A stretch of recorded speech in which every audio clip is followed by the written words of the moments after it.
Hello, it's the 6th of January today and it's a Thursday, 2022, and I'm reading out of BLISS, Afterlife, a story I started to write in 2006 and finished book 1 in 2017.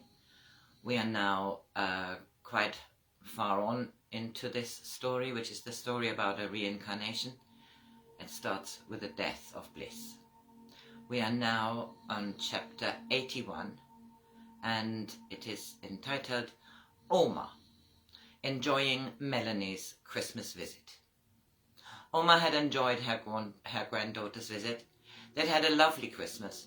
She was always amazed that they never ran out of interesting conversations. Melanie would really talk about Mio with her and the age gap disappeared. Oma loved asking questions and they would sit and involve Mio. Melanie was going back to London the next day, and after having spent a few days with some of her local friends popping in over the Christmas period, they had settled down to spend their last evening together. I did not come here to face reality, I came to create it. Melanie was just in the mood to share Mio's thoughts with her. Listening to Melanie, it was so clear to her that the wisdom was much older than the years Melanie had been back here in a physical body.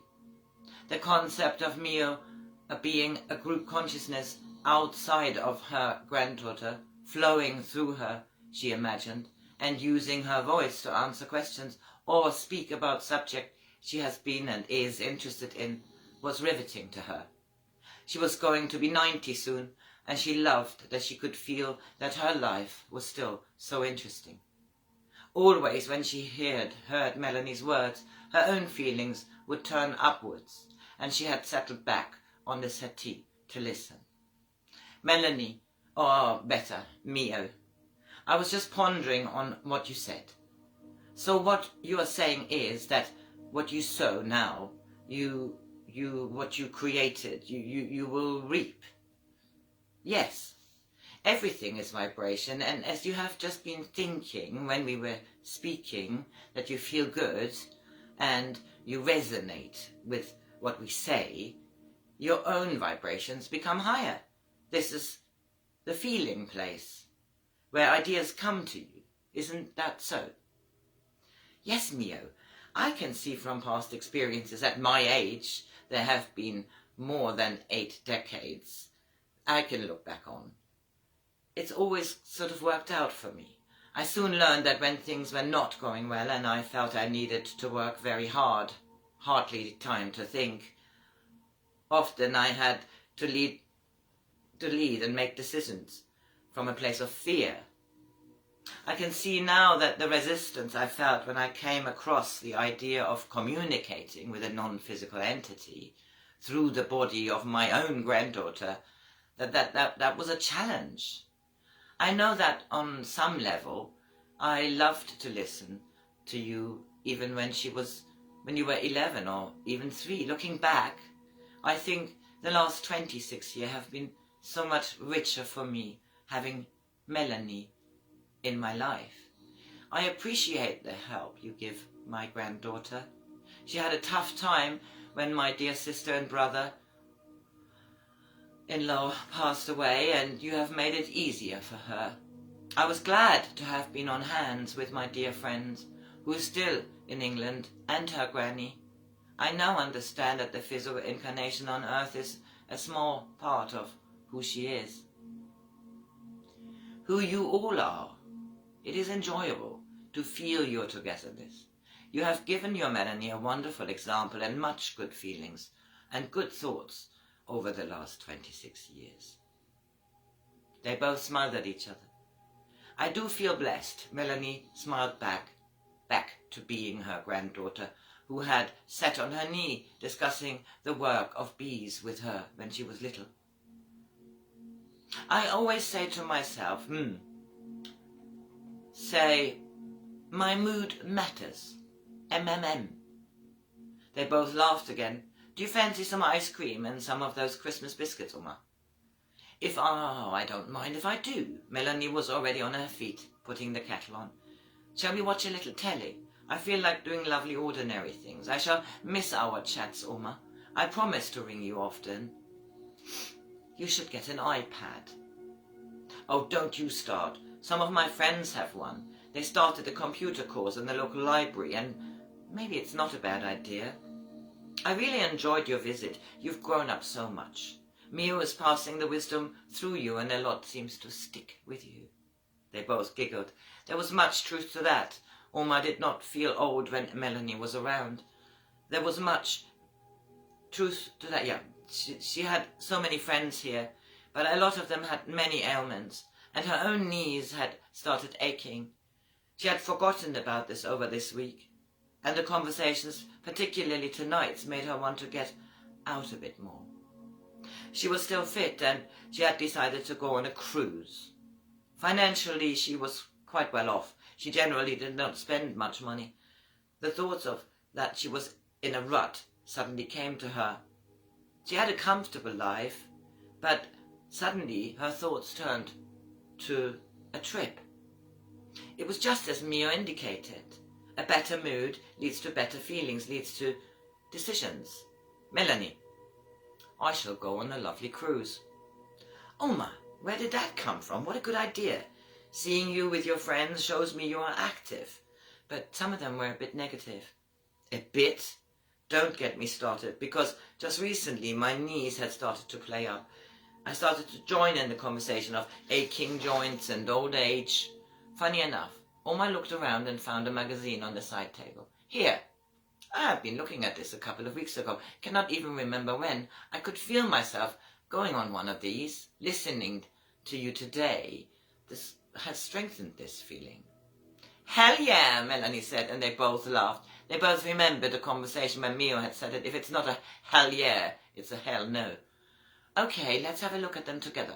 Start getting the feeling of where you would love to be and when. Did you have any idea of time in mind? Well, I think March. I've got stuff going on at the moment where I'm committed, but that's all over by February, and I shall now plan. I'm feeling already excited, as I remember staring at the photos, thinking of a holiday long ago. Ah, there you are, the fun I had with Bliss. I know there will never be someone like her. We were young and seemed to always laugh at exactly the same things, a bit like you and me. She was feeling better and better. Well, just put it out there, as we often say. I reckon something will come to me. In the meantime, let's just look what there is. You are off tomorrow, and this will keep me occupied and positively distracted. I shall also get one of mine. I shall get one of those iPad thingies. I remember Diana talking about it. In fact, she is my friend of the least ailments. Oma took the ice cream out of the freezer, and they settled down for some comedy they both had not seen. Let's have a laugh, Melanie said. They both felt great, glad that they had had such a lovely Christmas, and New Year was approaching. Chapter 82. Tony. Tony was on his way back to the coast. He was looking forward to getting back home. He had made plans for New Year's Eve. He had made no plans for New Year's Eve. He was just looking forward to being in his own place. Melanie had said she would be back in the UK tomorrow and would probably take a coach all the way back. Basically, she would be back here before New Year's Eve. He suddenly felt excited. They would definitely spend that together. He liked the drive back from London. Driving through the New Forest always reminded him of good times. He liked driving by the sea. He was glad his studies were over, and he looked forward to a new year. He'd been earning some money translating stuff from English into German, and didn't have to worry immediately about finances. It was so lucky that our family still had that little flat where his aunt used to live. It made it all possible to study and spend almost a year over there. He was glad that it was over now. New Year's Eve will be great. Maybe we don't go out at all, get to know each other a bit better. He felt good. When he switched the radio on, he heard his uncle's voice singing. Wow, how good did that feel? He was looking forward to seeing Steve again. They had all talked a lot over Christmas, and his name had come up. It had felt good. They'd been singing and playing charades, but he was looking forward to settling into a new year. He loved the sea. He could see it out of the window. London got too much for him sometimes, and being in the same building as Melanie had made him realize how happy he was at the moment. He found himself remembering other family occasions, and the drive seemed to fly by. He stopped at the shop on his high street and devised a meal for the homecoming. Chapter 83. Anna and Faye. Anna had really enjoyed Christmas Eve at the refuge, and she spent Christmas Day with Faye and Ben and all at Susan's house. She had spent the last few days reading and helping in the refuge. Faye and Tony had asked her if she fancied a little party at Susan's house on New Year's Eve. Susan was already on her way down to Holly and Chris. She had been in a very good mood, and had mentioned to her that she was meeting up with a very old friend who was back in the UK from Australia. Anna was pleased for her. So great to hear her singing along when she was packing. Anna definitely wanted to spend New Year's Eve with her new friends. She had received a few emails from her dad and even one from her mum. Amazing! The distance had made her mother more inclined to use technology. They were really excited to come over. All was agreed, and that they stayed at the refuge. There still was space, and it was lovely to think that they all stayed together in the same house. The refuge was big enough, and they all had their own space. Her dad would be keen to watch some television, and he had already asked all sorts of questions she could not answer. She needed some fun and light-heartedness, and Faye and Ben were great to be with.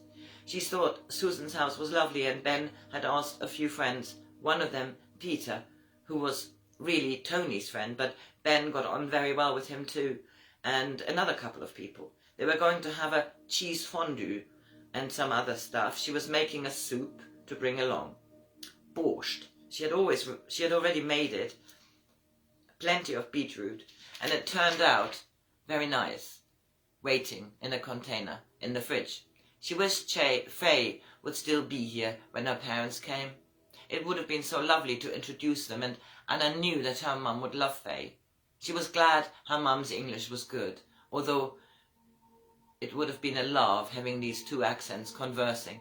Such shame that they were due to go back not long after New Year's Day. One more week, in fact. She heard her phone ping and picked it up to read what it was. She did not get many texts. Hardly anyone knew where she was. It was from Faye. Susan's friend Evelyn was at the house with her and Ben. Having had 3 funny turns now, Susan had phoned her to come round and meet Faye. She wanted Anna to come to the house right now. There was some news. She was already getting her coat and shoes and made her way. Chapter 84. Faye. Evelyn had been with Faye and Ben for the last hour, checking her over and asking a lot of questions, but Faye didn't mind. She felt a little afraid after the odd feeling she had again the day before, and was glad Susan had organized it. She had heard much about Evelyn. Evelyn was massaging Faye's feet.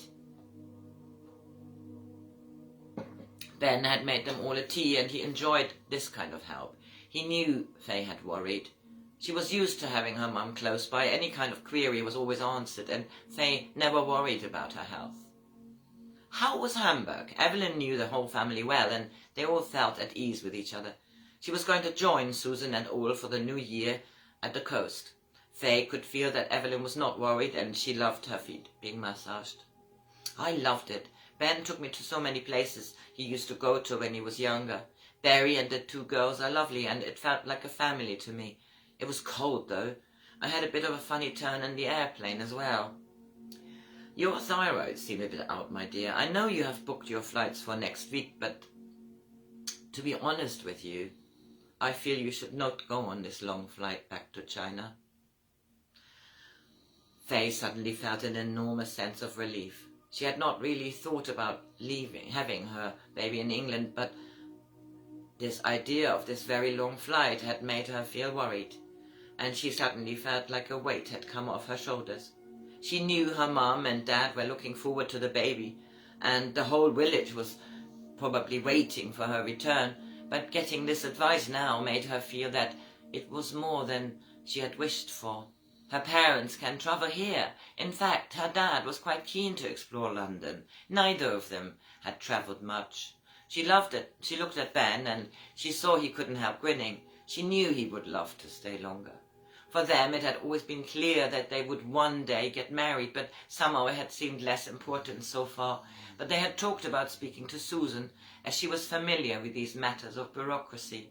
This was even before either of them had considered the baby would not be born in China, but here. I'm not saying that there isn't any I'm not saying that there's any danger, for your baby is fine. A strong heartbeat, and you feel generally well, yeah? Yes, I feel fine. We've done a lot in the last 4 weeks. It has all been so exciting. And if I'm honest, when you say that I should not fly, I felt relief. In fact, it feels easy to stay, doesn't it, Ben? Yeah, I know what you mean. I feel relieved. I have been worried. It is not like you had to almost faint more than once. And that can't be right. I will get in touch with your dad. I wrote to him a couple of days ago. Never mentioned your funny turns, but we should let him know straight away. You're not due yet for a couple of months, 3 months, and there's plenty of time for them to plan if they want to come here. I will have to speak to my office. I'm sure I can do something here if they knew that my stay will be extended due to, he smiled, due to my baby being born here. Wait till I tell my mother. Everybody laughed. Anna will be so pleased. Now I shall meet her parents, and she will meet mine. You know, it suddenly feels so right. I will let you tell my dad, Ben. I FaceTime my mum tomorrow. So this was chapter 84, and I stop here, and next chapter is 85. Happy Thursday.